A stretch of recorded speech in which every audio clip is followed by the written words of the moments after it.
Yeah. It's George. It's Elaine. Come on up. Hey, Vinny, listen to... I never heard anything like this in my life. Listen to this. This is exciting! This is exciting! Huh? Did I miss anything already? Kramer, get in! Where's the crazy man? Hey! Sit down. Come on, it's about to start.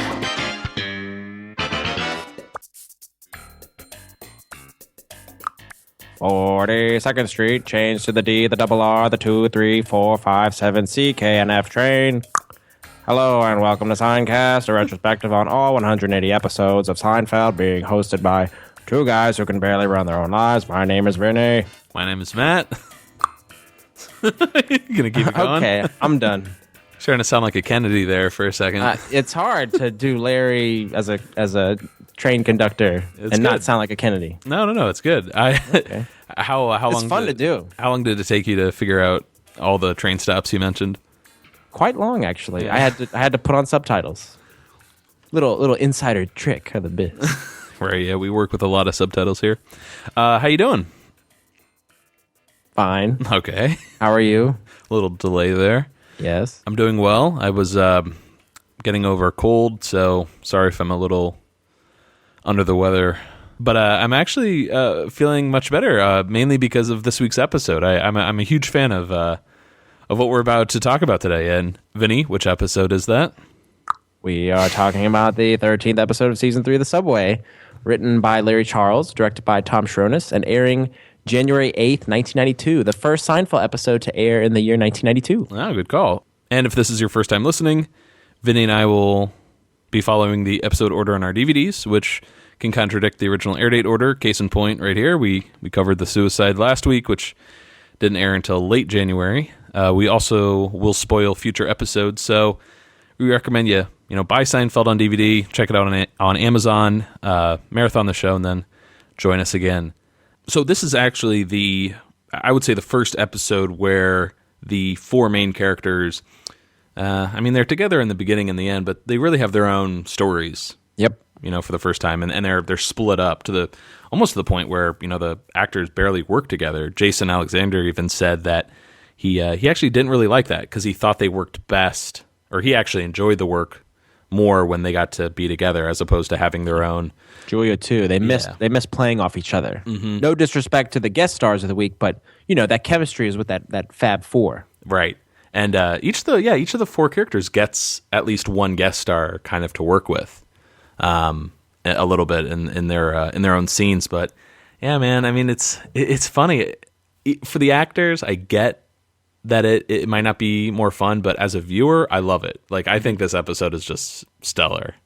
Oh yeah, yeah. It's so good. If anything, it puts a spotlight for one of the first times on all four equally. Mm-hmm. Go on, baby bird, fly out of the nest. What's that from? Me. Oh, right. Okay. Yeah. What does it mean? That's a Vinny original. Well, you get that. You're like you said, you're showcasing each character. You kind of get to see them off on their own. Mm-hmm. They start off in the coffee shop doing their thing. Oh, and then they're off on their own. That's baby bird. Okay. I'll use that when the mics are off. Something else interesting to note, and I did not know this, but Julia Louis-Dreyfus was pregnant during this shoot. Actually, just found out she was pregnant, so I'm not really knowledgeable of pregnancies, but... well, when a man loves a woman. All right, anyways, here we go. She was apparently sick as a dog during the filming, and she was fighting back a lot of nausea, so...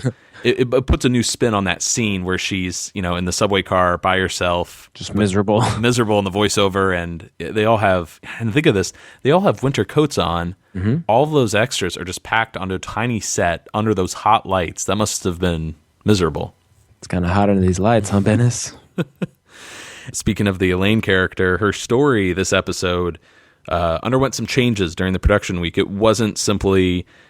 just Elaine going to a lesbian wedding and not being able to get there because the train was delayed. What was the alternate storyline?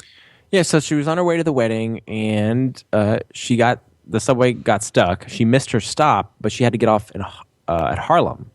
And the writers were trying to explore this notion of Elaine being afraid to get off at the Harlem stop and having to navigate her way through Harlem. But the storyline kept coming off as How would you put it, Matt? Racist? That's the word. Jerry, in a interview with Playboy, said they just cannot thread that needle. It was too small to thread. So they abandoned that storyline, and we have the one that we know and love today.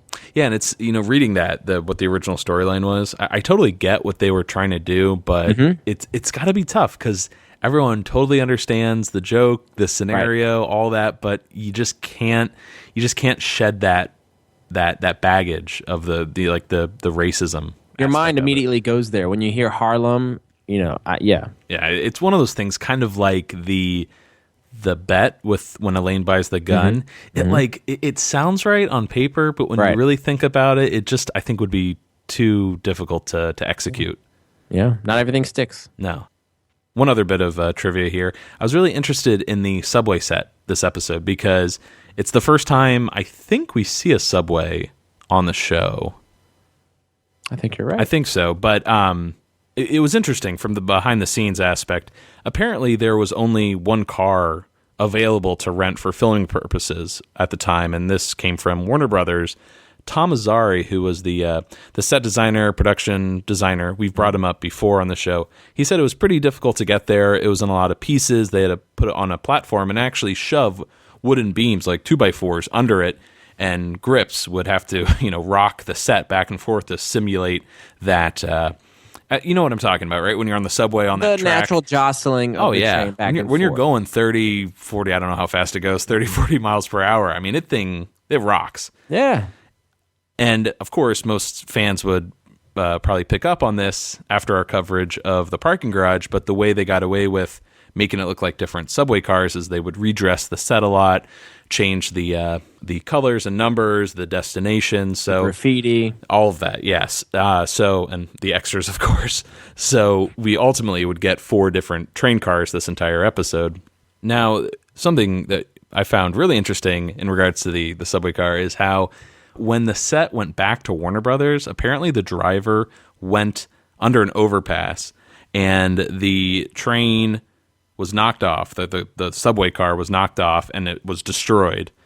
And apparently CBS had to pay to redo the set. And Tom Azzari came up with this new design that they would wind up using for future episodes. They built a new subway car, but since he was around during the filming of the original subway car, he was able to fix a lot of issues they had before. So this one apparently was much easier to put together. It was on a trailer bed, so you just had to roll it on stage, and really all you had to do was just plug it in, and you were ready to go.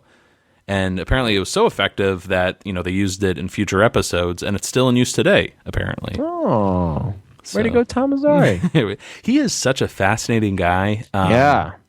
If you can check out any of the interviews on the Seinfeld DVDs, or I think he has a couple of interviews on YouTube, do so, because he is, just fascinating. He came up with a lot of solutions, and even just if Larry and Jerry had a vision or were trying to imagine something, Tom Azzari would make it a reality for them. Yeah. So there was nothing they imagined that they couldn't get across. Usually Tom would be able to come up with something for him.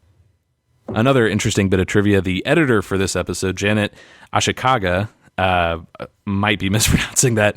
She won an Emmy, actually, for this episode for individual achievement in editing for a series. She actually joined the show during this season, and she would go on to win 2 more Emmys during her time at Seinfeld. I don't have those episodes in front of me, but I'm sure we'll bring it up when we get to them. And one last bit of trivia. This episode, as you mentioned, Vinny, aired in 1992, the first episode of 1992, and it was around this next week's The Pez Dispenser and last week's The Suicide that the ratings for Seinfeld were really climbing. And NBC, of course, took note of this, and it was around this time that they ordered another season of Seinfeld. Thank you, NBC. All right, so get started here? Okay. When I was a kid, my favorite ride was the bumper car ride. Remember that ride? Going around in a circle. There was always one kid on the bumper cars that could not do it. Do you remember this kid? As soon as the ride gets started, he'd be like stuck in a pack of empty cars. Just... Excuse me, it won't go. Come on. It's almost over.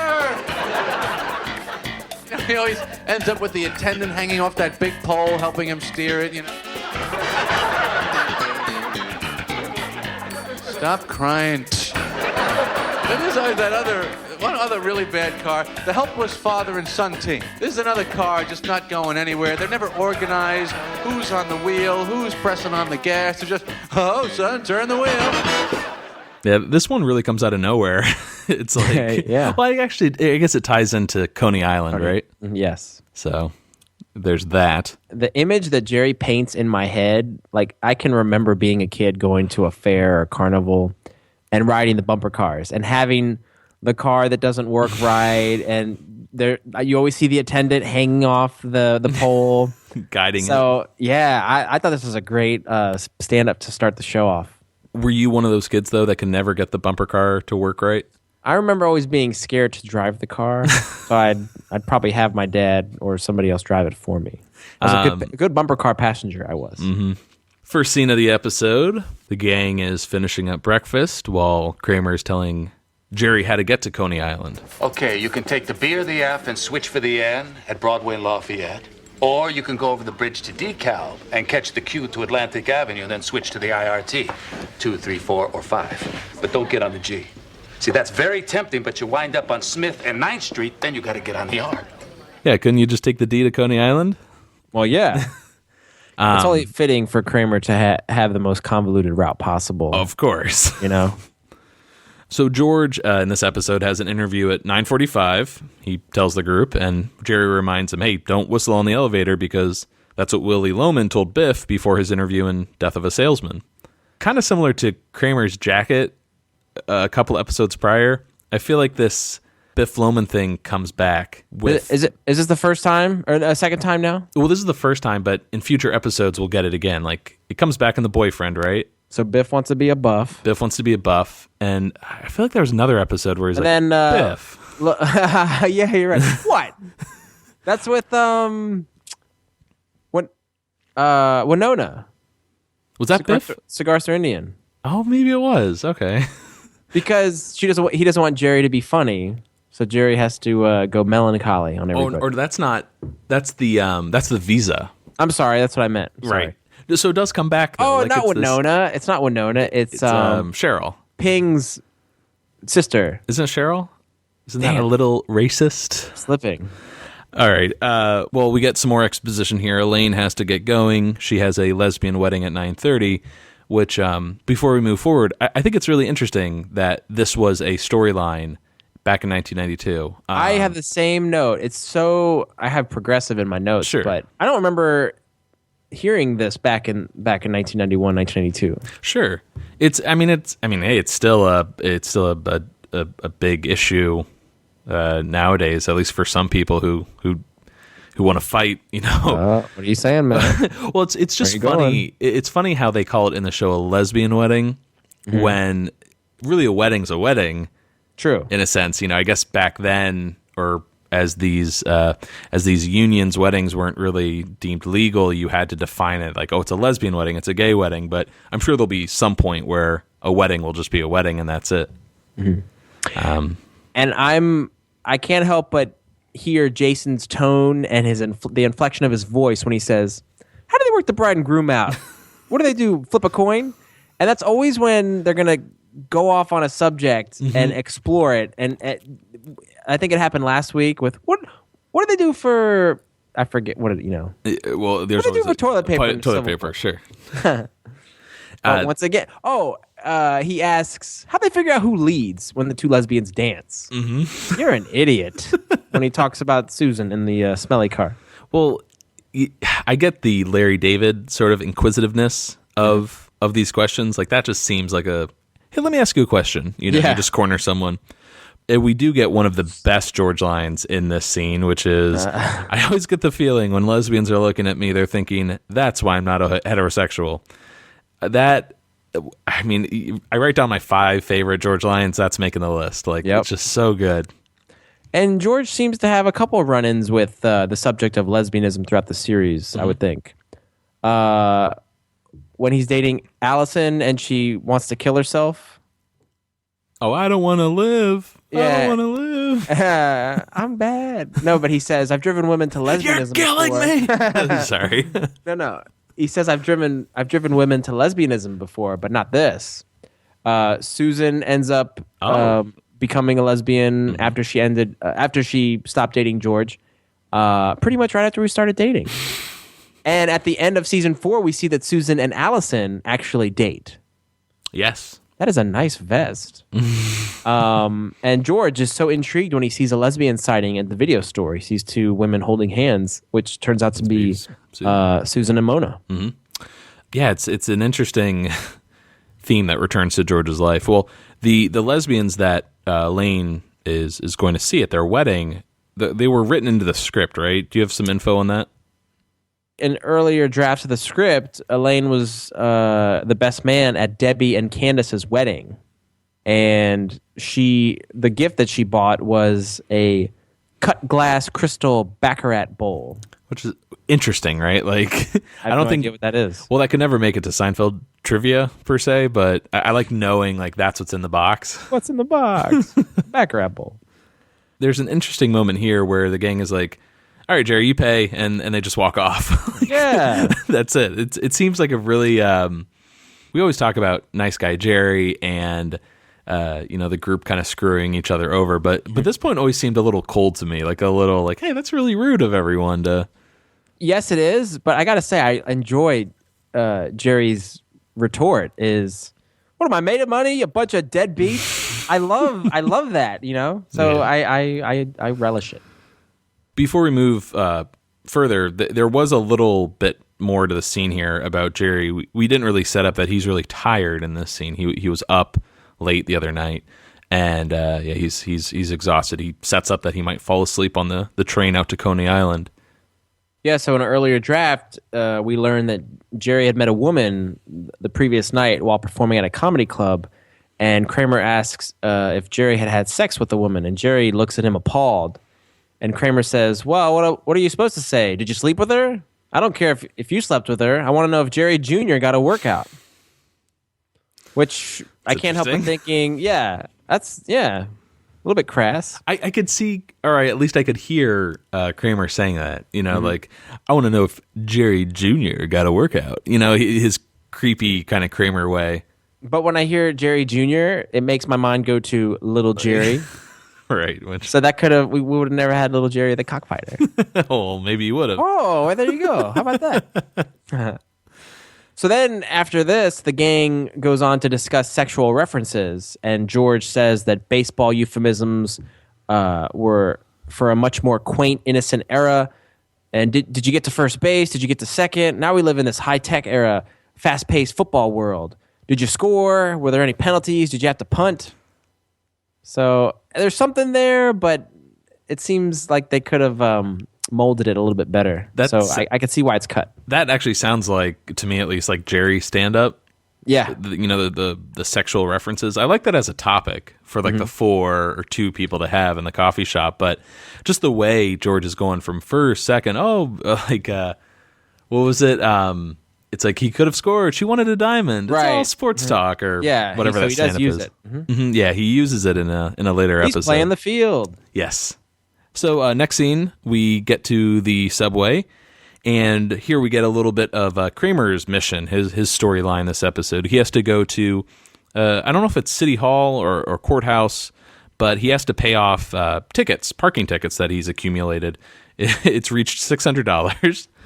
Figured we could go through a few of these. We have one for speeding, one for running a red light, one for no license, no registration, no plates, no brake lights, no rear view mirror, no doors.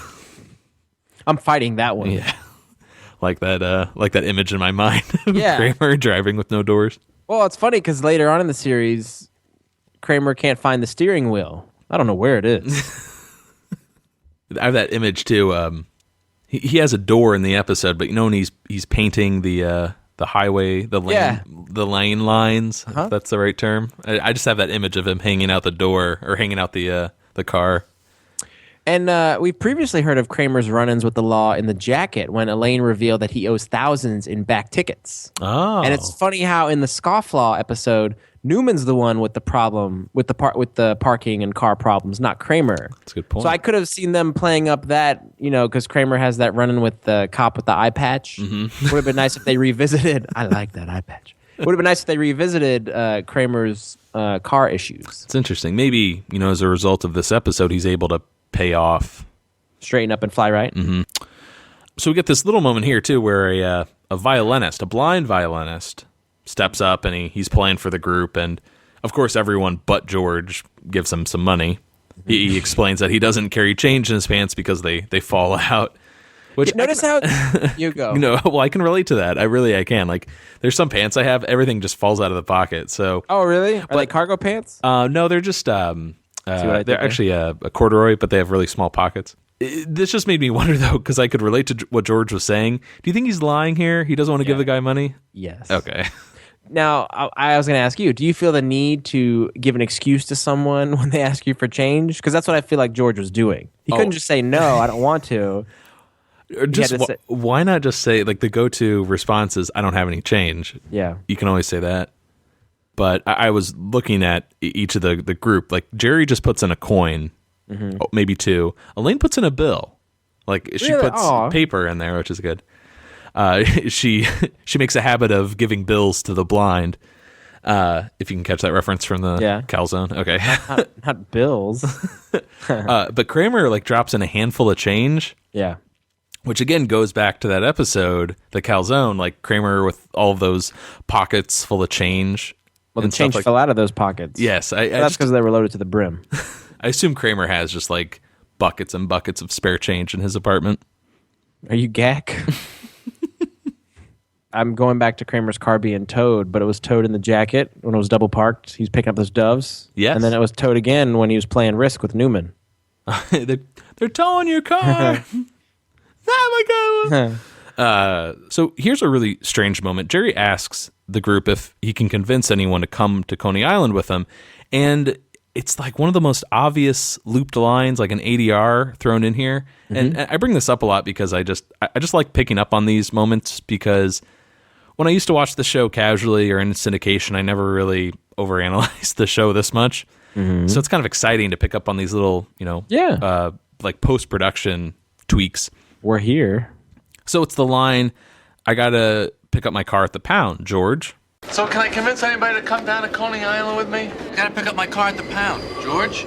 I can't believe they actually found your stolen car. So I'm kind of confused why they looped that line, or why they had to get Jerry into a sound booth or whatever to record it while they were editing. Like, because it sounds like he was setting up George anyways in the scene to respond with, "Oh, I can't believe they actually found your stolen car." Like, what did they cut out? Why was this line re-recorded? Something's missing. So this is the car that was stolen in the alternate side, right? Yes. Okay, so the one that Larry David stole. Right. I'd like to think that Larry David, like, anytime he shows up or you hear his voice, it's the same person. Was he wearing a cape while he stole the car? He might have. Mm-hmm. I found it funny that, George says, I can't believe they actually found your stolen car. And Jerry says, not only did they find it, it was Simonized and the front end was aligned. So this week they're talking about Simonizing. Last week they talked about 1 hour Martinizing. Oh, yeah. I don't know. I thought that was cute. So in short, George has his interview. Jerry is going to Coney Island to get his car, but ride the merry-go-round. Yeah. Elaine's the best man in a wedding, and Kramer has to go to court. And then when we reach 42nd Street, we get this familiar voice. 42nd Street, change for the D and the double R, the 23457, the CELF train. Now, you like this voice, right? You really like the Larry David? Yeah. Anytime he's in the show, man, it makes me happy. We get this classic shot of the four characters getting off the subway car, just standing in a group, not really sure what to say, kind of looking at one another, and then just, all right. Yep. And they go their separate ways, and leaving, Elaine just sitting there, or standing there. See ya! Now, Jerry actually toyed with the notion of ending the series this way. The idea of the four of them just kind of going their separate ways, and that's it. Yeah. Mm-hmm. I love that. That could have been a nice ending to the show. Oh, it's especially getting off the subway too. Yeah, the subway. It's perfect. I'm sure we'll have a lot to talk about when we get to the finale because it's a very polarizing episode. But there's something very, when it comes to like a shot, just really summing up the entire show, that seems perfect. Having the four just go their separate ways into the labyrinth abyss of the subway system. I like that a lot. This actually gets used, I think, during the clip show that aired before the finale. Like this was sort of like the final send off. Okay. So let's get started. This is going to be tricky handling all of the scenes here. I was thinking maybe we should just talk about Jerry's scenes, then George's, then Elaine's, but I think it makes more sense to bounce back and forth since I'm with you. That's how the episode goes. So Jerry finds a seat on his train across from a guy reading a newspaper. Yep. George sits across from a striking woman. They share a smile. Meanwhile, Kramer is caught up in one of the most amazing physical scenes. Yep. We actually watched a bit of the episode, you and I did, Vinny, before we recorded, and this moment we were just cracking up laughing. It goes by quick, but they did it all in one take, and Michael actually choreographed this out with the extras in the scene, and he managed to. It's like ballet. It's so perfectly timed, but which is kind of rare, right, for like an actor to work with extras. Like they're just there to stand there, really. Right. But they blocked out each beat, and he every seat he tried to get, an extra beat him to it. It's incredible. Even in the first draft, they were going to have a pregnant woman and an old lady push Kramer as well, which would have been kind of a funny visual. I like that. You actually see a couple of the extras cracking up. Like, I think once everyone gets sat and he's, trying to squeeze his way into that, the fat guy. What? Who are you talking about? Well, he kind of looks like Cartman, doesn't he? Like he has that winter hat on. Yeah. But he's like squeezing his way in there, and there's two women in the background who are just cracking up. Yeah, across the aisle from him. Right. I also noticed, I wanted to talk to you about this. The first train that the gang is on, the four of them, if you look at the placard up top, it says 5 Utica Avenue. Mm-hmm. And then George, when he gets on the train sitting across from the beautiful woman, it's 4 Utica Avenue.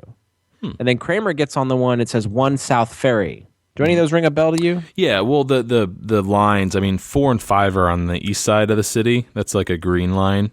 What was the stop? Utica? 5 Utica, yeah. I'm not. Well, that's the 5 is the train line. The train, okay. Mm-hmm. So it makes sense. One's on 4, one's on 5. The South Ferry would take you down to the ferry that takes you to Staten Island, which would make sense because that's where the courthouse is and financial district and whatnot.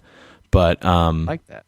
Yeah, it's kind of cool. I wonder how much planning went into the subway car designs. I'm sure a lot. Like they were making sure that they knew where everyone was going. Yeah, for the most part. Attention to detail.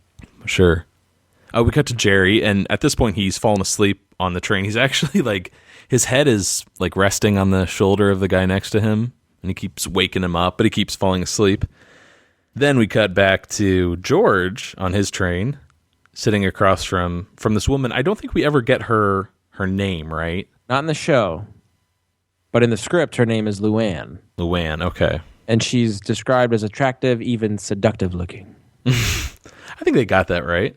Yeah. We were also talking about this before the mics were on, how she's a very... I don't know what I'm trying to say here. I know she's attractive. Not saying that, For the 90s? Is that what you're going to try to say? Well, there's something weird about her where you totally get what kind of character she is on paper, but I don't know if it's the hair or she's a temptress. Or the shoulder pads. Something about her just throws me off. Where I'm like, what is going on here? She's a vixen of some sort. Yeah, but it's just, I think it's the shoulder pads, man. Those just kill. I think it's the hair and the pearls. The pearls, yeah. It's a lot going on with that costume design, but the actress though, she's very much fits the role of seductress. So her in the script, she's credited as Scam Woman, and she's played by Barbara Stock. Okay. And she did a lot of one-shot episodes in the 80s. She was on Chips, The Facts of Life, T.J. Hooker, Fantasy Island, The A-Team, Knight Rider, Moonlighting, Murder, She Wrote. So she's done a lot of work. I like that. I like that that there's a shift in Seinfeld between the 80s in like the 90s, if that makes sense. Like I feel like we're still in that like early 90s 80s realm. Yeah. It'll shift, I think, somewhere in like season 4, season 5. But Agreed. She asks George if he's looking for a job since he's reading the classifieds, but he gets really nervous. Yeah, and he has a choice here. He can be honest with her and say, no, I'm actually going to a job interview. Or he can go with a lie with what he thinks might impress this beautiful woman sitting across from him. So what's he going to go with? He's going to go with a lie, of course. His instincts take over. It's like a reflex. The woman asks, you looking for a job? No. No. Of course not. I looking at the stock page, looking for quotes. Got to check the quotes. Love the quotes. You didn't look like someone who needed a job. Me? No, I don't. Doing very well. Very well. Yeah. So you're in the market? Oh, yeah. I'm in the market. Which market? Which market? The big one. The big market. The big boy. Bull market, bear market, you name the market, I'm there. So do you work for one of the big brokerage houses?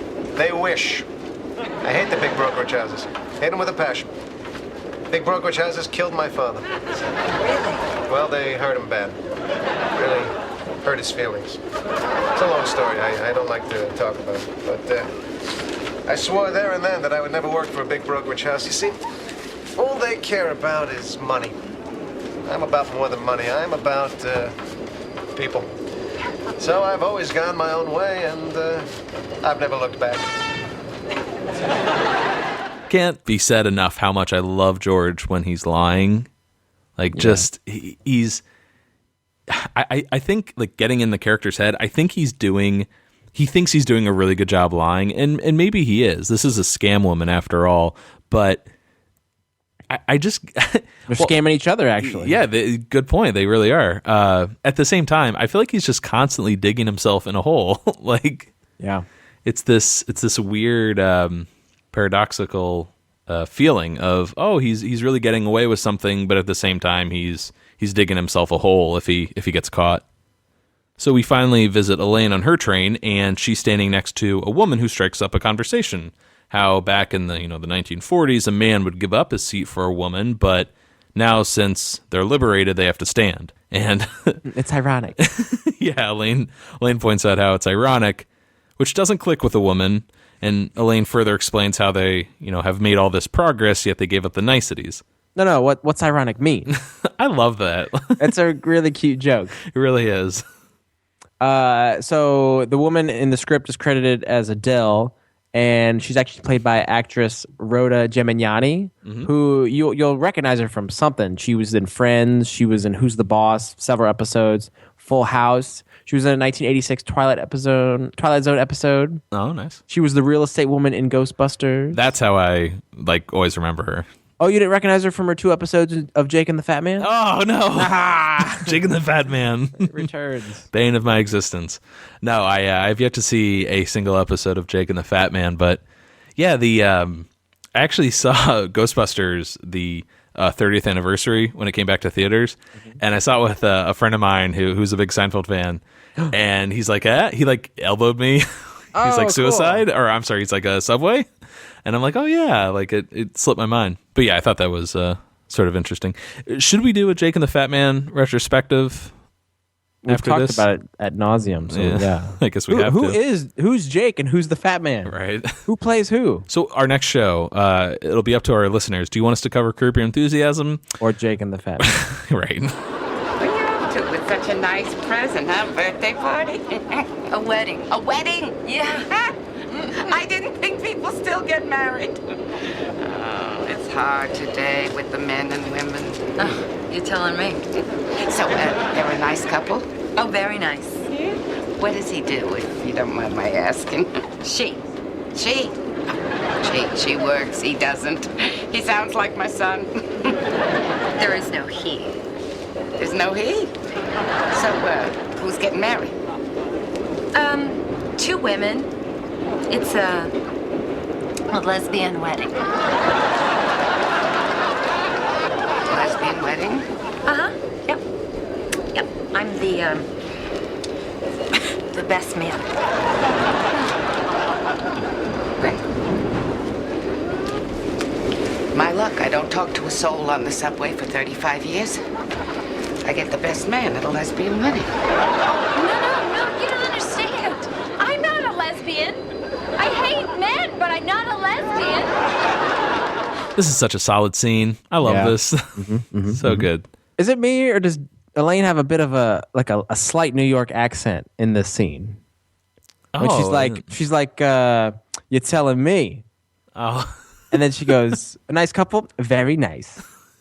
I don't know. There's certain, maybe it's because she's playing off of the woman standing across from her. She could be. But I'm picking up of little New York accents there. I wonder if Elaine's trying to adapt to like the person she's talking to. As you mentioned, maybe some of her personality is rubbing off on Elaine. Perhaps. But that another wonderful line, I hate men, but I'm not a lesbian. Yeah, well, a couple things. This is the first time I've watched this scene, and it made me realize that this is the girl version of George and Jerry defending themselves to the NYU reporter in the outing. We're not gay, Sure. But this is Julia's turn saying, I'm not a lesbian, I hate men, but I'm not a lesbian. So I thought that was kind of cool. And then we see two quintessential Julia deliveries here when she says... so who's getting married? Two women. It's a lesbian wedding. Like she swallows. Yes, there's a throat clear, and then yep, I'm the best man, and I'm not even doing it any form of justice. I don't know, man. You and Julia, your acting is shut your mouth. On par. This is, of course, what was it Larry or Jerry brought up how Julia was so good, or maybe it was Peter Melman. Julia, how she was so good at just taking a little bit of dialogue and giving it her own unique, roller coaster delivery. Larry would always describe it as a roller coaster, and you didn't know how she was gonna tweak it. Mm-hmm. So back to Kramer's train briefly. He's on a somewhat empty train when there's this passenger walks away and leaves a newspaper behind, and Kramer and another guy look at it. They kind of stare at each other, look at the paper, and then they both make a dive for it, which I don't know how many times they had to plan this out, but the guy gets maybe 99% of the paper, and Kramer's just to the left with this. Gets a corner. Now, the gentleman who gets the full piece of newspaper, he was in the Civil War, correct? You've said that for so many years. It's so funny it always to cracks me up because he's got that little hat, and he's got a really thick mustache that's kind of doing its own thing. Maybe he's a Civil War reenactor. Looking at this character, it's just so funny when you watch this show from 1992, how so many people actually look like this today still. Not because they've been keeping this look alive, but somehow this is cool and hip to grow a mustache and have that conductor hat or whatever it is. But yeah, that guy's name is actually Dan Studney, and he's uncredited in the episode, but in the script he's man fighting with Kramer over newspaper. But I don't have any other interesting title. Yeah. Anything else about him? He wasn't in Jake and the Fat Man. He's a writer. He's written a lot of stuff. He's only got 4 acting credits to his name. Meanwhile, Jerry is rolling all over the place on his train. He's still asleep while I like it. All the other passengers are kind of on the opposite side of the car, just staring at him. But the dude sitting across from him, man, he is judging Jerry hard. Yeah, we haven't really talked about him. He's got his newspaper, and he's just like, what is this guy's deal? Yeah. More on him later. We cut back to Elaine, and at this point, she's on a crowded train, and nice return of the voiceover from prior episodes. We're always a fan of voiceover on this show. We'll save a clip for later. She's thinking about the wedding and how excited she is, but the train comes to an unexpected stop. Maybe I'll meet somebody. Maybe not. Maybe not. We cut back to George, and the train arrives at one of its stop. The woman, known as Scam Woman, Luann, is about to get off. Hey, why don't you, nothing. What? Well, I was going to say, why don't you get off with me, but you're obviously very busy on your way to some important meeting or something. Yeah, well... See, I knew it was a bad idea.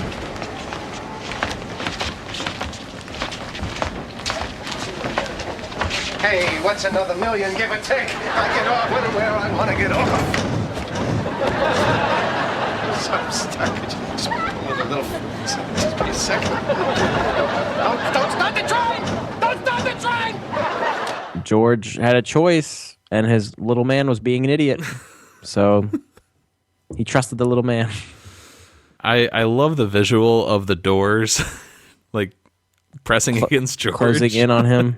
Actually, going back a little further, of him, like, you think he's going to make it. The doors just close right on him. It's perfect. Oh, and then there's sheer panic. It comes out of nowhere. Mm-hmm. So Kramer's on his train, and he is overhearing two guys talk about a horse called Papanik that is guaranteed to win this upcoming race. So Papanik is actually a reference to Pete Papaniklas, who is the key grip on the show, and he's been on Seinfeld for all their seasons. But this is a nice tribute to him by naming this horse Papanik. Of course. And since he's a key grip, he was probably one of the guys rocking the subway car back and forth. Yeah, horse guy number 1 is played by Barry Vigon, and he was actually a co-executive producer on Martin. Oh, which is kind of cool. Pretty cool. And horse guy number 2 is played by Joe Restivo. He was the ring announcer in Kickboxer 2, and he was also in UHF, which Michael Richards was in. Yeah. How do you do? Drink from the fire hose. How do you know he's gonna win? My UPS guy, Lance. The guys who own the horse are his regular customers. Every horse he's ever given me is won. Yeah? Yeah, see, they've been sandbagging, looking for a good spot. He's been getting in light because they're using a bug boy on him, and the workouts have been unpublished. Now they're ready to run with him. They're gonna break his maiden. He's gonna go for a great price, maybe 30 to 1. I'm telling you, it's a lock. But it rained last night. Exactly. This horse loves the slump. It's in his bloodlines. His father was a mutter. His mother was a mutter. His mother was a mutter? What did I just say? Come on, let's go up to the office. I'm gonna call my bookie. Hey, don't tell anybody. So, can we talk about the terms they bring up in this conversation here? We could try. Okay. Oh, I never picked up on this. My UPS guy, Lance, is the one who told him all this information. Uh-huh. That's it's really subtle. But detail, yeah. Yeah. Oddly specific. Mm-hmm. Well, let's start at the beginning here. He says they've been sandbagging and looking for a good spot. He's been getting it light because they've been using a bug boy, and the workout hasn't been published. A bug boy is slang for an apprentice rider, so they haven't been using a professional rider with this horse. So then now they're going to run with it. They're going to break his maiden. Break his maiden refers to a horse or rider's first race win. And then we get to the more interesting topics where he says his father was a mutta. Well, actually, wait. Let me say, but it rained last night. Well, exactly. The horse loves the slop. It's in his bloodlines. His father was a mutta. His mother was a mutta. His mother was a mutter? So a mutter is a horse that runs well in muddy track conditions. That one I understood. But because of this horse is going at a great rate. 30 to 1 are the odds. That's incredible. I mean, if you're guaranteed a win, if you have some information, my God, that'd be great payoff. I always think to that Office line of Kevin. He's like, whenever someone gives you 1,000,000 to 1 odds, you take it. I will take that for $1. And he's like, what does he say? If John Mellencamp wins an Oscar, I'm going to be a very rich man or something like that. God. That's a really good Kevin voice.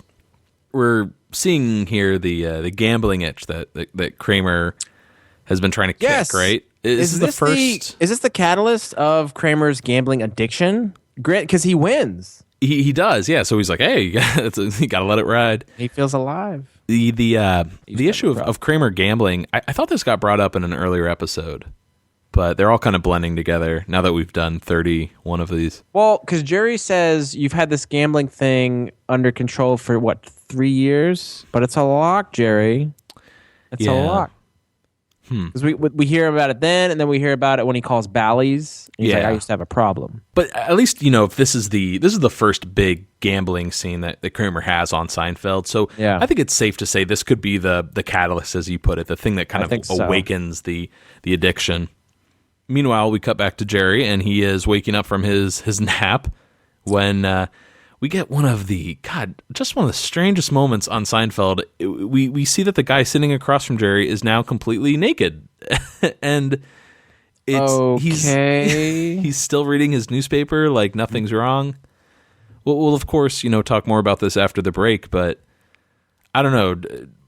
You've seen this episode a few times. Does this still weird you out? Only because I've seen it so many times, no. Right. I know Ernie Sabella is going to come up naked, so I run with it. Sure. Maybe it's the reveal. Hakuna Matata. Right. All right, let's take a short break. Oh, Joe Miller, you just found the marble in the oatmeal. You're a lucky, lucky, lucky little boy, because you know why? You get to drink from the fire hose!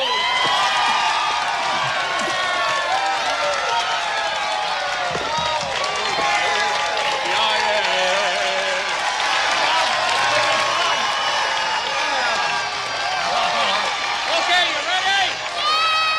Open wide! Joe Miller, let's hear for him! Okay, we're back. So we're back from the commercial, and Jerry and this naked man, they're just still sitting across from one another. I'm still weirded out. Vinny, do you have any information on the character? Sure. Naked man. Actually, in the script, he went by the name of Irwin, but he's played by actor Ernie Sabella, who we've seen in numerous roles over the years, and you recognize that face, and more importantly, you recognize that voice because he plays Pumbaa in The Lion King. But he always is going to have a special place in my heart as being Leon Carosi from Saved by the Bell, because I grew up on a steady dose of Saved by the Bell, and I always remember him being the beach club owner when they did their season at the beach. And he was also on several episodes of Perfect Strangers. Interesting. Wasn't his daughter in that Saved by the Bell the wife on Leah King of Remini? Queens? Yes. Yes. Okay. I remember that. Stacey Carosi. And we did bring up Ernie Sabella on an earlier episode of Seinfeld, right? We most certainly did. He was cast in the lost episode, The Bet, in which Elaine buys a handgun. That's right. Was he the guy, I think, that sold her the handgun? I think so. Right. But as we discussed in that episode, you can check it out. We lumped that in with our conversation with the phone message. I think that was it. What the hell? Whatever. But yeah, he was cast. I think they were ready to roll, and yeah, they scrapped the episode. So he was, didn't have a job with Seinfeld at the time. But they brought him back as Seinfeld typically does. If like they brought back Patty. She played the girl, the flight attendant that Kramer hooked up with, right? No, you're right. Crossing my things. No. In The Bet, she was the flight attendant Kramer has sex with, and since she was also out of a job, they brought her back in the Stranded as the the escort woman. So Jerry and Naked Man are arguing over, I got something against your body. How about a couple of deep knee bends, maybe a couple of squat thrusts? And he's like, who's got time for squat thrusts?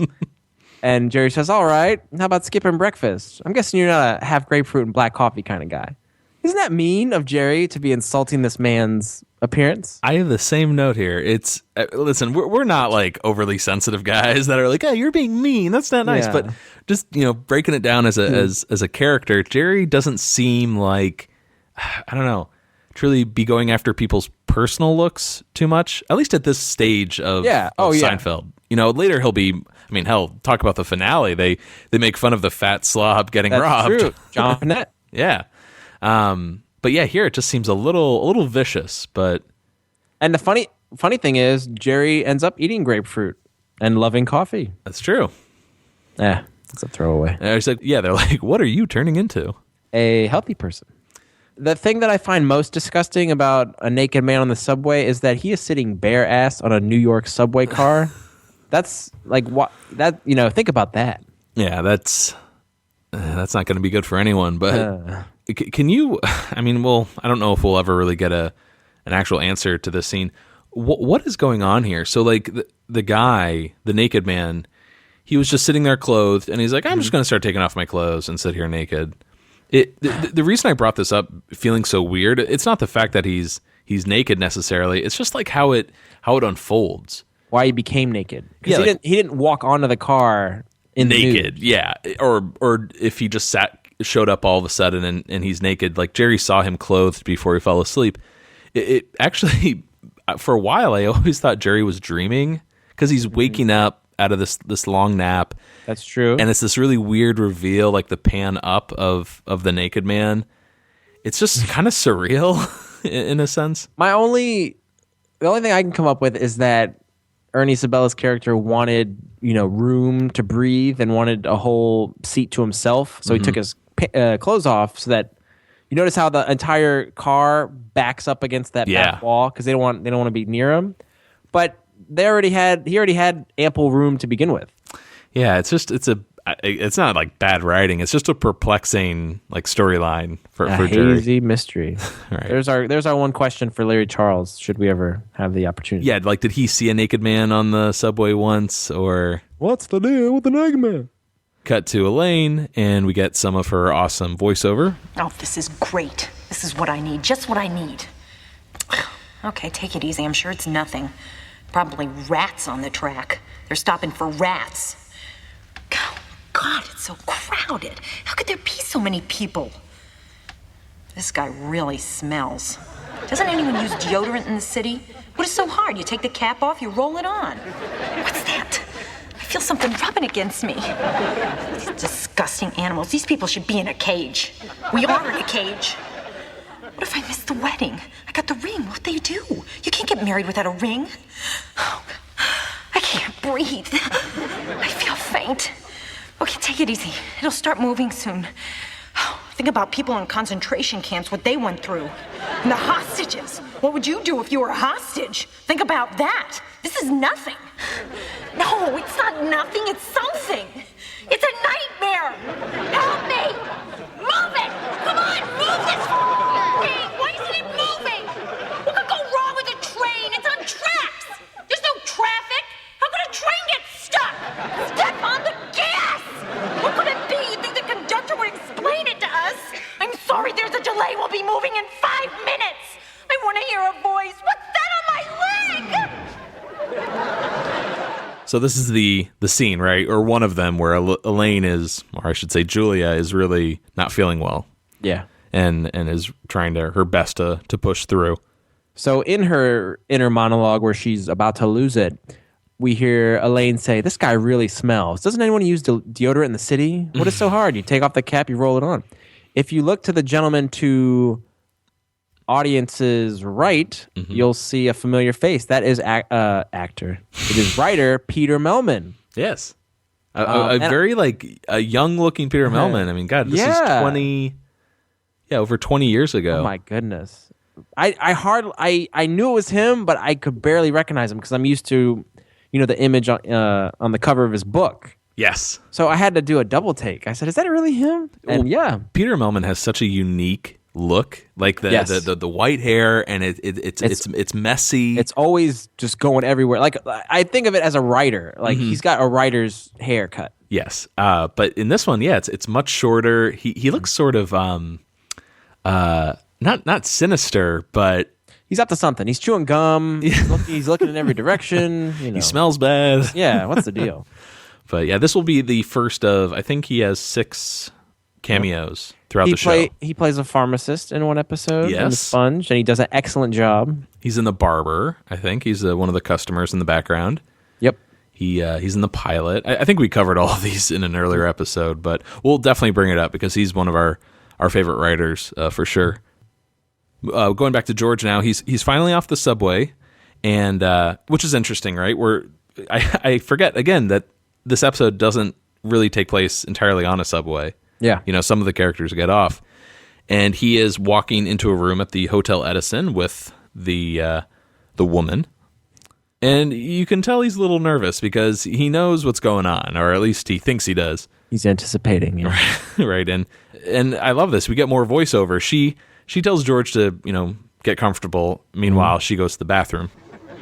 Make myself comfortable? What does that mean? Does she want me to take my clothes off? Is she taking her clothes off?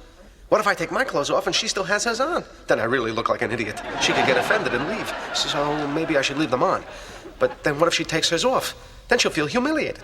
Make yourself comfortable. I've got this unbelievable woman, and this comfortable thing could ruin me. I got it. I'll take my shoes off and sit on the bed. There, that's comfortable. She can't accuse me of being uncomfortable.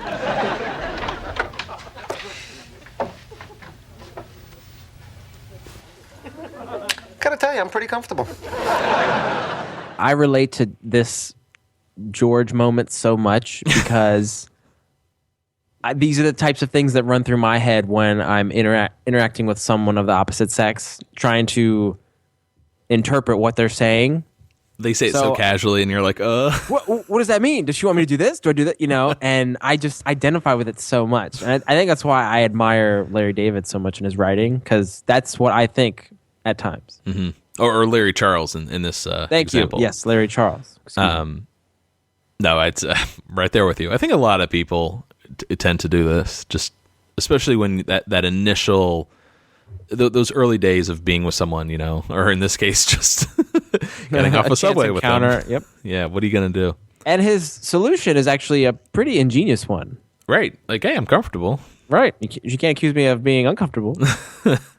Well, the bed that he is laying on here, this was a last bit of trivia we added to our notes here. This was the bed that Julia would actually spread out on when she had some downtime filming this episode, because she was just so nauseated from her pregnancy. Reason being, though, the subway car and set was directly next to this bedroom set. Yes. So in between takes, she would go lay down on this bed, which is right next to the subway car. Exactly. And then we move on to Kramer. He is also off the subway now, and he's at the off-track betting office. He is talking to this guy. A familiar face. A very familiar face. He practically repeating the same lines he overheard on the train. They got the bug boy on him. The bug boy? Yeah. The little fella's been riding his heart out. They're gonna break his maiden. Really? Yeah, but it's a little slow out there. It rained last night. Oh, this baby loves the slop. Loves it. Eats it up. Eats the slop. Born the slop. His father was a mutter. His father was a mutter. His mother was a mutter. His mother was a mutter. What did I just say? So I think everyone will recognize his face. Mark Boone Jr., who, I think most people now will recognize him as Bobby from Sons of Anarchy. But he's also Detective Flass from Batman Begins, which I know Matt will really appreciate. Heyo. Hey, and I totally forgot about this one. This was a last-minute IMDb find, and I forgot. Curb Your Enthusiasm. He plays the homeless gentleman in the baptism episode who mistakenly acquires Larry's jacket with these plane tickets. Right. It's like, hey, man, you got any money? That's one like with David Koechner as Joseph. No, that's Mary and Joseph. That's the nativity scene. Shoot. The baptism is when Caitlin Olsen, from It's Always Sunny, Cheryl's sister, is getting married to a Jewish man, but she's having him convert. Right. And they do a baptism in the river, and on the way to the airport, yada yada. Curb is so damn good. Yeah, it's a great show. If anyone out there has been holding out, please watch Curb. Do yourself a favor. But Mark Boone Jr. is in that episode. He's also in Memento. I remember that. He's the hotel clerk, the lobby guy. Yeah, very familiar face, very familiar character actor for sure. Notice that Kramer is going to put 600 on Papanik to win, right? Yes. But if we think back to the beginning of the episode, how much money did he calculate all of his parking tickets to accumulate to? Right, so he owes the courts $600. So he's taking the subway up to wherever he's going with $600 in hand, right? Yeah. Oh, so there you go. Yeah. He puts all that money on Papanik. Mm-hmm. So it's a lock, Matt. So what are those odds if he wins then? 30 to 1. So you got 18,000 if he wins. So we cut back to Jerry's train, and I guess he's getting a little more comfortable with the naked man because he's not, criticizing his appearance anymore. They're going back and forth about Mets players. They found common interests. Yes, which is nice common ground. And as we've discussed in the past, Larry was always a Yankees fan. Hence, you'll see the Yankees hats in Jerry's apartment. Mm-hmm. Jerry was always more of a Mets fan. But they're discussing ad nauseum all the current players on the Mets at this time, and I love how I don't think the Mets were that great a team in the early '90s, but they had these very popular personality players like John Franco, Bobby Bonilla, Eddie Murray, Dwight Gooden, and they're just going back on. You got to love their chances, Mm-hmm. And Jerry has such a nice line at the end of the scene where he says, "Tell you what, if they win the pennant, I'll sit naked with you at the World Series. It's a deal." So they become friends after all this. Yeah, it's nice. So we cut back to Elaine, and she's having worse issues. This sort of kind of feels similar to the airplane or the airport, where Jerry's having a very comfortable conversation, even though it's with a naked man. They got the chocolate on the bottom. Yeah, right. And she's hot, miserable, stuffed into another subway car. This time it's pitch black. The subway train is completely stopped, and we get more voiceover. Why couldn't I take a cab? For $6, my whole life could have changed. What is that on my leg? I'll never get out of here. What if I'm here for the rest of my life? Maybe I'll get out in 5 seconds. 1 banana, 2 banana, 3 banana, 4 banana, 5 banana. No, I'm still here. Still here. When will they start moving? Move! Move! Move! It's moving! It's moving! Yes! Yes!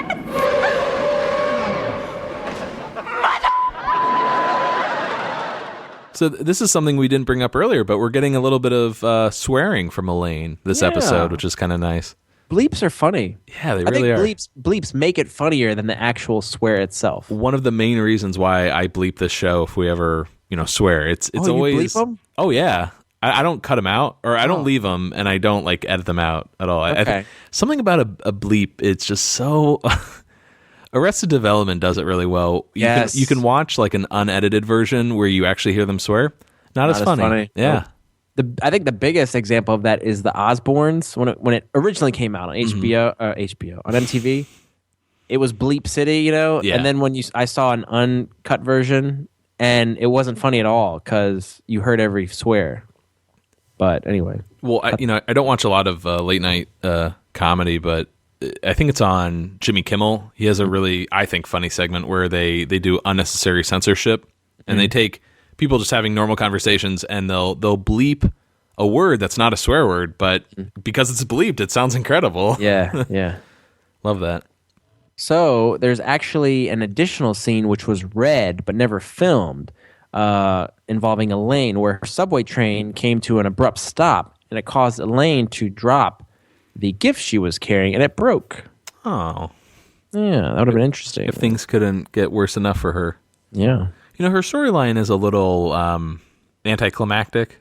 You know what I mean? That might have been, because we don't really see any more of her until, the last scene at Monk's, but it would have been a nice way maybe to kind of put that final, the finality, on her storyline. I agree, but Jerry waving that stuffed animal in her face is a nice capper to the rain cloud that's been over her. Yeah, that's true. This entire episode. But yeah, I agree. Because it's kind of weird. As we know, she doesn't make it to the wedding. I guess it is just because the train didn't make it. And she had the ring. And she had the ring? Yeah, what did she do? Come on. All right, we're getting ahead of ourselves here. Sorry.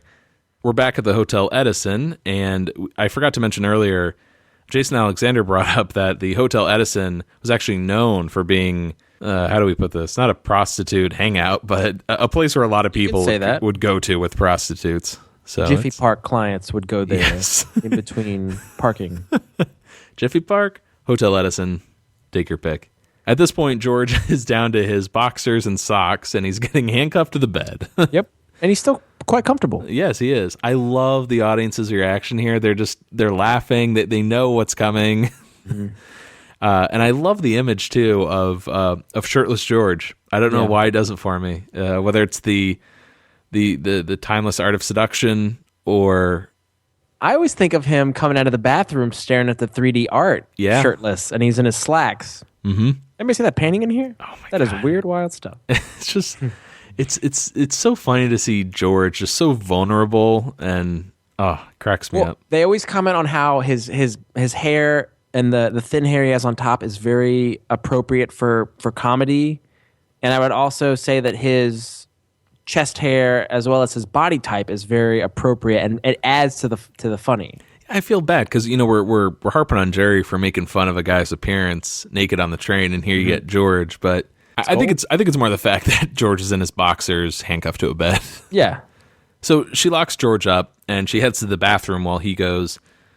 A lot of strange moments in this episode, but he goes on this rant about his mom. He doesn't mention her by name. You're about to, what you think is have sex with a woman, right? Yeah. So you're going to start talking about your mother? Well, okay, go on. Maybe there's like a thin line there, but he talks about how his mom would walk around the apartment when he was younger in her bra and panties, and then he's like, oh, she was really disgusting. If you can imagine an uglier, fatter version of Shirley Booth from Hazel, and the taunts he would hear from having a mother looking worse than Hazel. And the woman, Luann in the bathroom's like, yeah, like what? Like she's like really annoyed. She's like placate, like yeah, like what, George? Mother's uglier than Hazel.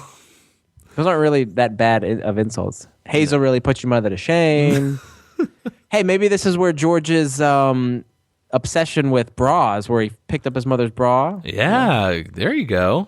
2 hooks on the front. Oh, that's so bizarre. Like, I can't imagine Estelle walking around in her bra and panties, but yeah. I hate saying that word, panties. Oh, I'll stop saying it until we get to that episode. But have you looked up a picture of Hazel? I did. Yeah? She is quite similar to Estelle Harris. It's incredible. You actually sent me a picture, right? I did. Yeah, I'm looking at it right now. The two are... It almost makes me think that they like put up a picture of Shirley Booth as Hazel when they cast Estelle Harris. And I think Estelle Harris is very like a cute, old mom. I don't think she's ugly at all, but I know it's just for the sake of comedy. Mm-hmm. But as you mentioned, the woman in the bathroom is like what? Like I imagine she's putting her clothes back on, and she's just like, what the hell is this guy talking about? But she comes out of the bathroom fully dressed. What's going on? It was a pleasure doing business with you, George, but I'm afraid I'm going to have to get going. Get going, but we haven't really, $8? $8? What are you doing? You're robbing me? I wasted my whole morning on you for $8? Wait a second, what are you doing? I'm taking your clothes. No, that's my only suit. It cost me $350. I got it at Mo Ginsburg. Bye, George. Wait, you can't just leave me here. Will I see you again? Well, that took a turn. There was supposed to be more, though, to this scene, right? Yeah. At one point, Luann was supposed to take a Polaroid photo of George while he was handcuffed to the bed. And then she'd leave, and then these 2 men would enter, and they'd take George's clothes. Which kind of would have been even adding more insult to injury than just, Luann leaving in a fit of rage because George didn't have as much money in his wallet. Well, so what was the Polaroid supposed to do? Was she going to blackmail him or just good for call, yeah. her own collection? I kind of like that because it's a little more sadistic than just robbing him. Yeah. But that kind of confuses me, having 2 other men entering and taking his clothes. It would just make more sense for her to do it. True. She works alone. Now, I was curious. She got really fed up with George because when she looks in his wallet, $8.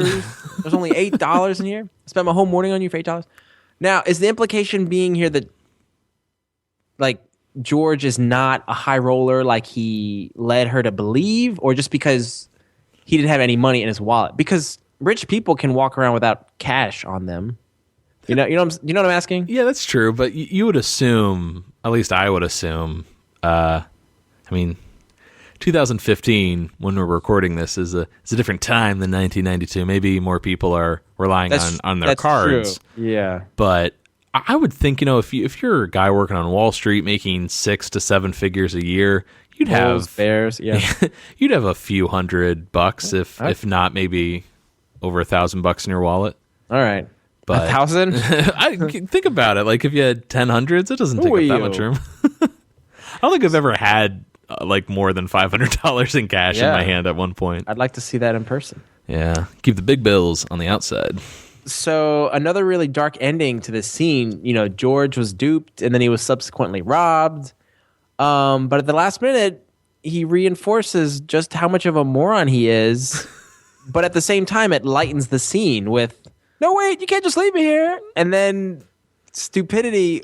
Will I ever see you again? He still wants the girl. Man, That's George for you. Yeah. He would see her again, wouldn't he? Absolutely. Like, even if she called him up, she's like, listen, I'm sorry I stole your clothes and everything, but... Hey, what are you doing Friday night? Yeah. You want to can I get my clothes back and I'll take you out for a movie? Well, he's obviously so desperate, right? He'll even take someone that's totally screwing him over. It's kind of sad, really. Yeah. You think about it. So Kramer's at the off-track betting office watching the race, and Papanek catches up to the leaders, right? Like, this is a race where Papanek is losing, and he eventually catches up and wins the race. Mm-hmm. And just another incredible scene for Michael Richards this episode. He's just nailing it. The physicality of this particular episode. But I'm really aware of Michael's hair in the scene when he's beating this imaginary horse, behind him that he's sitting on. His hair is just flopping back and forth. It's so funny. It looks like he's gonna burst like a blood vessel in his head. Like, he's so into this when he's imitating the jockey. He's just like going crazy. It's nuts. He freaks out, of course, when he wins, and some time elapses. The guy behind the counter starts laying out all the money Kramer has won, which we calculated as 18,000. 18K. It's quite a bit of bread there. Hell yeah. Those nice stacks of hundreds. We're going to point out some of the other horses that Papanek beat.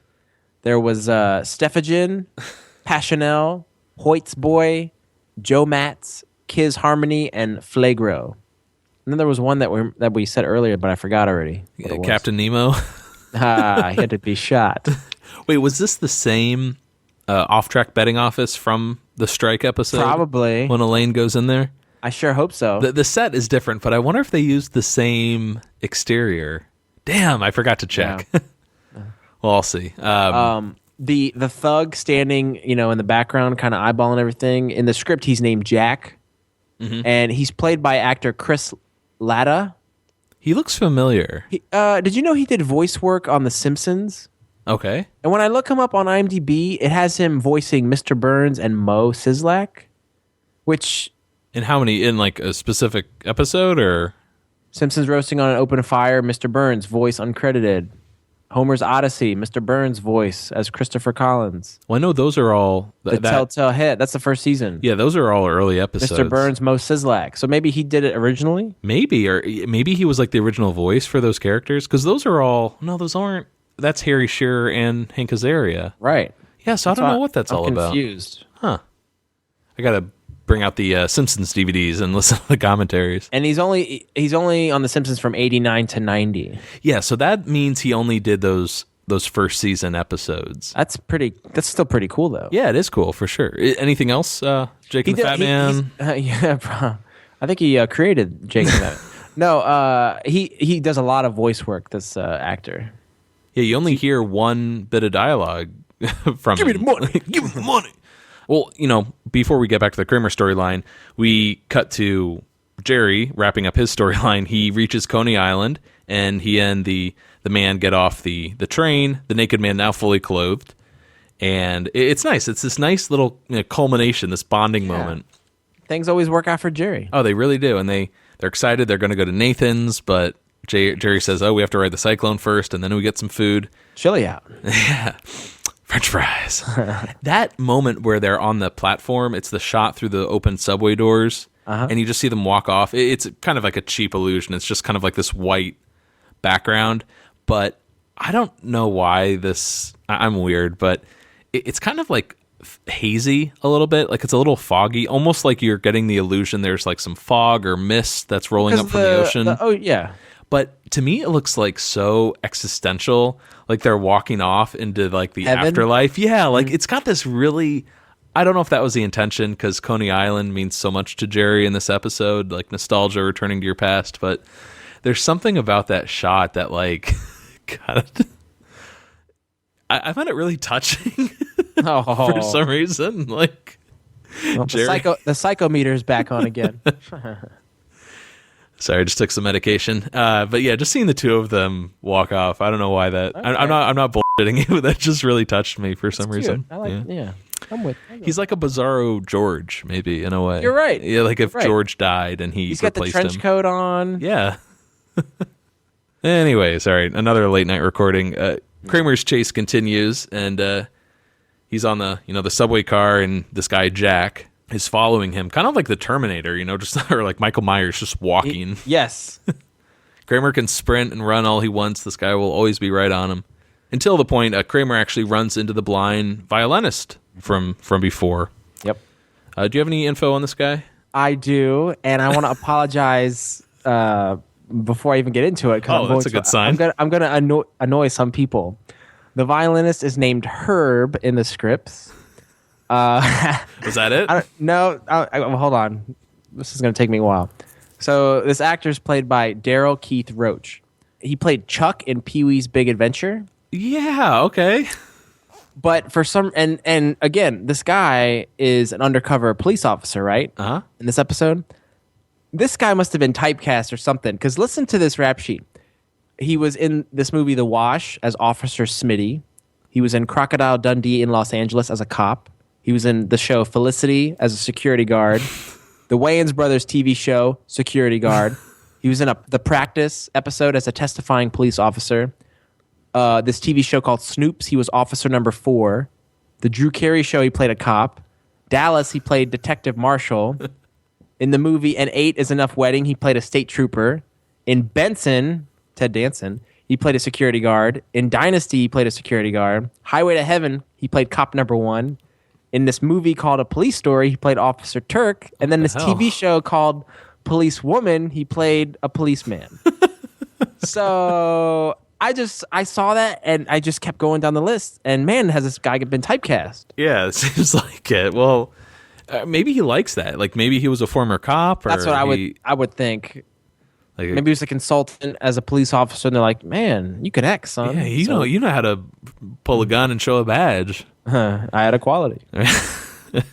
Well, of course, he reveals said gun and badge on Jack when Jack is threatening Kramer's life, I guess, to give him the money. Did you think it was a little extreme that this undercover cop?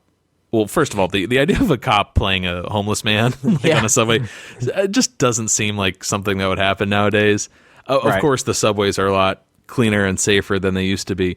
But the fact that he points his gun right on the guy's temple, yeah. The cops. Well, geez, I mean, nowadays, it's a polarizing issue. But the fact, just that image in this episode of Herb, Herb the cop. Hiya, Herb. Doing Wouldn't it have been funnier if you heard him pull back on the hammer and it clicked? And he keeps pulling back more and more and more. Yeah. That's a Simpsons joke. As the hyper criticisms aside, it is kind of badass. I do like that how he reveals himself, because you really don't see it coming. No, and it pays off to what George was saying earlier. Like, that guy's not blind. Like, George is actually right. So yeah, I do like this payoff. I always think it's really rewarding to the Kramer storyline. And the audience gives a nice clap afterwards too. Yeah. So our last scene is at Monk's, and we're right back to the beginning. Jerry, Elaine, and Kramer, they're having dinner now after their adventures, and Jerry's going on about how much fun Coney Island was with his new friend. That by the time he got to the police garage to pick up his car, it was closed. Meanwhile, Elaine is in a pretty bad mood from missing the wedding. You wouldn't believe what this guy put away at Nathan's. Look at what we won. You want him? Get that out of my face. So you missed the wedding. You'll catch the bris. Actually, if you notice in the scene that was kept in, Julia says, "Get that thing out of my face," and Jerry responds with, "So you missed the wedding. You'll catch the bris." Julia cracks, and she has to put her head down. Jerry's demeanor, though, in this scene, you wouldn't believe what this guy put away at Nathan. Look at what we want. He's excited. He's got this enthusiasm. Yeah, he really is. And then also, a lesbian wedding. Who's has a bris? Are they adopting a kid? Oh yeah, that's a good You'll point. Catch the bris. They probably would, or maybe IVF. Maybe one of them carried a child. Yeah. Is that the bris they go to years later? Wasn't it Michael and Karen? Or no, Stan. I think it's Stan and someone else. Yeah, we'll get to it later. Well, how about in the meantime, we play a little blooper here from Elaine's alternate take. Look at what we won. You want him? Get that out of my face. So you missed the wedding. You'll catch the bris. You. You'll catch the bris.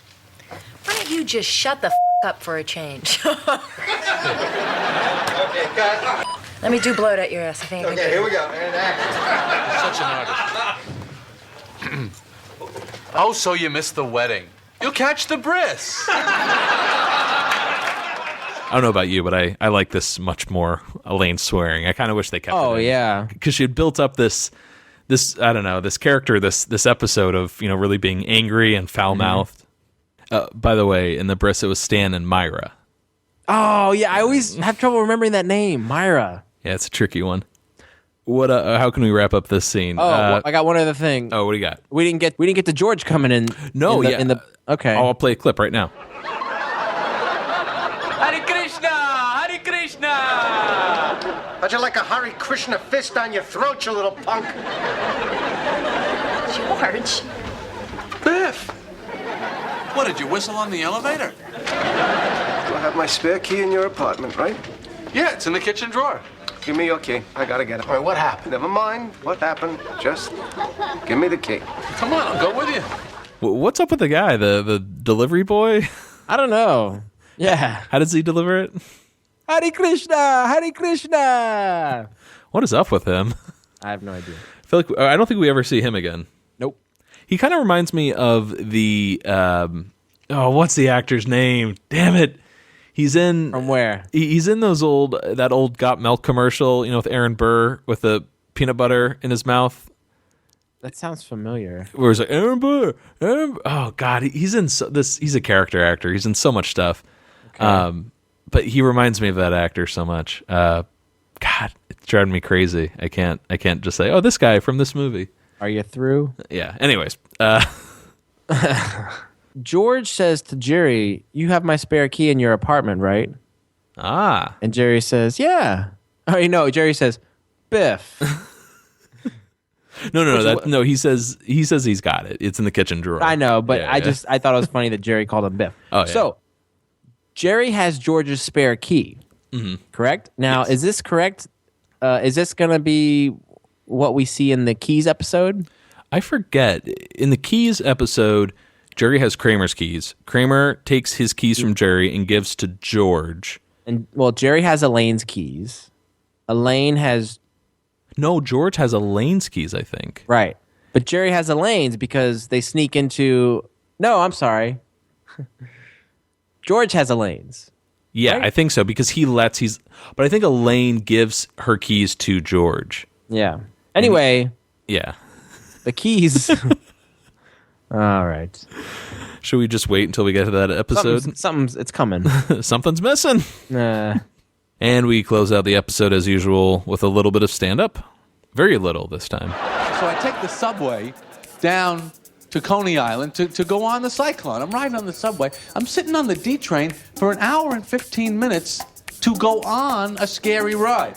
Okay? How dumb is that? You know that first sharp drop on the Cyclone? Fell asleep. Yeah, so this stand-up's a little light, I would say. I'd agree with that. But such a strong episode. Like, yeah. It's almost like it's one of those situations where the episode was strong enough, I feel like, to end on. You didn't even need the stand-up. They really didn't. They just added it as like a little capper. Like, here, let's bookend it. And you need to have some kind of comedy button to end on, and I guess it wasn't there in the coffee shop, which again we didn't mention, but it was Kramer just throwing down wads of money, right, to pay for the bill. Yeah. Which contrasts nicely with the opening scene where they all, let Jerry pay. Oh, I wanted to ask you, have you ever fallen asleep on the subway? Oh, yeah. Really? Yeah. Wouldn't you be afraid they're going to miss your stop? Yeah, well, it's one of those sleeps, though, where you're kind of like dozing in and out, so... if you take the subway enough, like you can sense where your stop is. You kind of can. It's one of those things where you're asleep, but you're still hearing the stops, and you're counting it out. So it's not so much like outstanding. I don't know. You're like, oh, I know in 8 stops I have to get off. But that subway though, man, if you take it enough time, it almost like is rocking you to sleep. Yeah, it's funny. And the warmth of all the other passengers on there, it's like a warm blanket. All right, so what do you say we get to some rating? Let's do it. So, what do you think?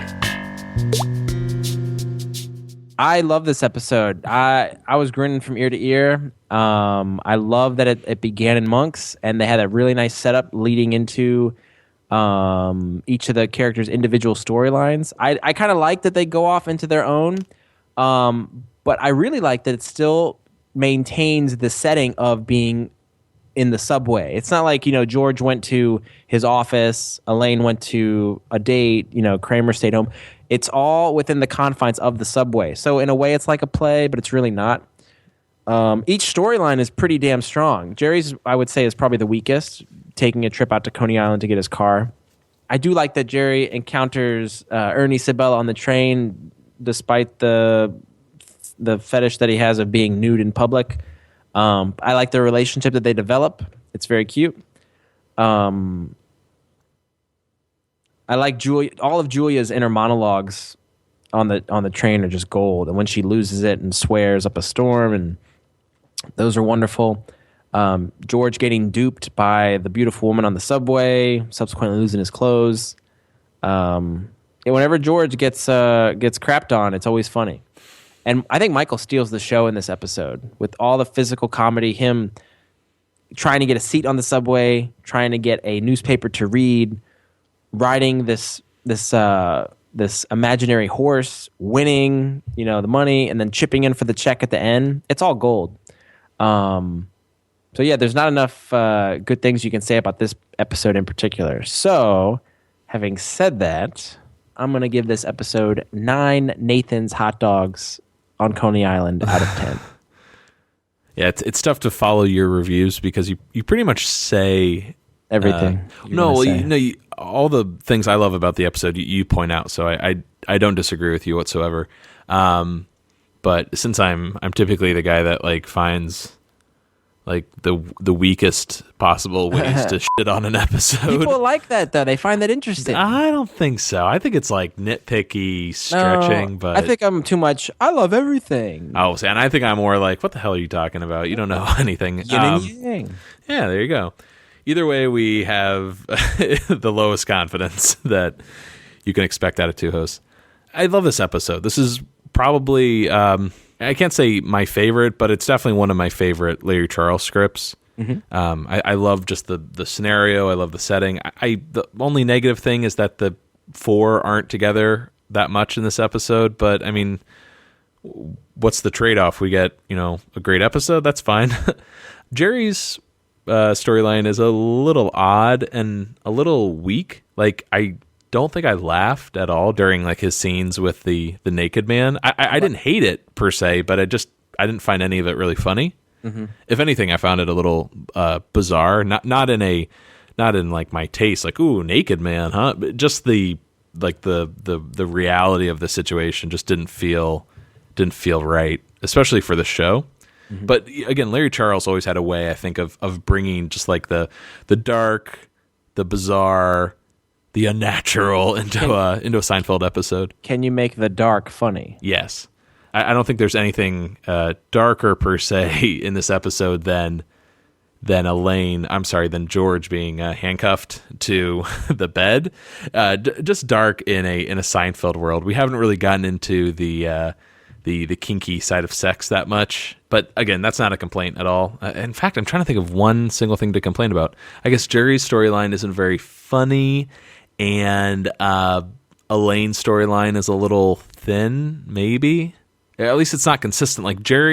Kramer and George definitely have arcs this episode. Yeah. That's for sure. And Elaine, mm-hmm. Elaine's monologues ran a little long, you said, right? Yeah, that's something we talked about. I think when the mics were off, I think it's the first one.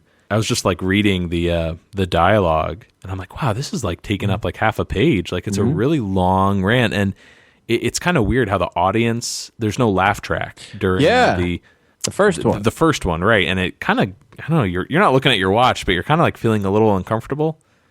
something we also forgot to mention at the top of the show is this episode was filmed and edited and then shown to an audience, and then they recorded the laugh. So nothing was filmed in front of a live audience. So that might have something to do with maybe the weird vibes I get in this episode, like Jerry's scenes with the naked man and Elaine's monologues running a little long. The actors couldn't time out their delivery with audience reactions. So maybe that's it. It's just kind of hard to put my finger on just like these little issues I had with the show. All in all, though, I loved it. Think it's a great episode. So I'm going to give it 9 suits from Mo Ginsburg out of 10. Something we forgot to bring up this episode. That's right. $350 at Mo Ginsburg. Yes. We need to hit up Mo Ginsburg sometime if they're still around. I don't know. I was actually thinking we should do a little Seinfeld weekend this summer. Hey, you just give me the weekend and I'm there. All right, that's going to do it for us at Seincast. Vinny, could you let everyone know how they can get in touch with us? You can email us at seincast@gmail.com. Find us on Facebook and press that like button. Follow us on Twitter at Seincast. Also, pin us on Pinterest and tumble with us on Tumblr. And if you haven't already, check us out on iTunes. And if you could, leave us a rating and review. More feedback we get, more likely other Seinfeld fans will find out about the show. So what episode are we discussing for next week, Vinny?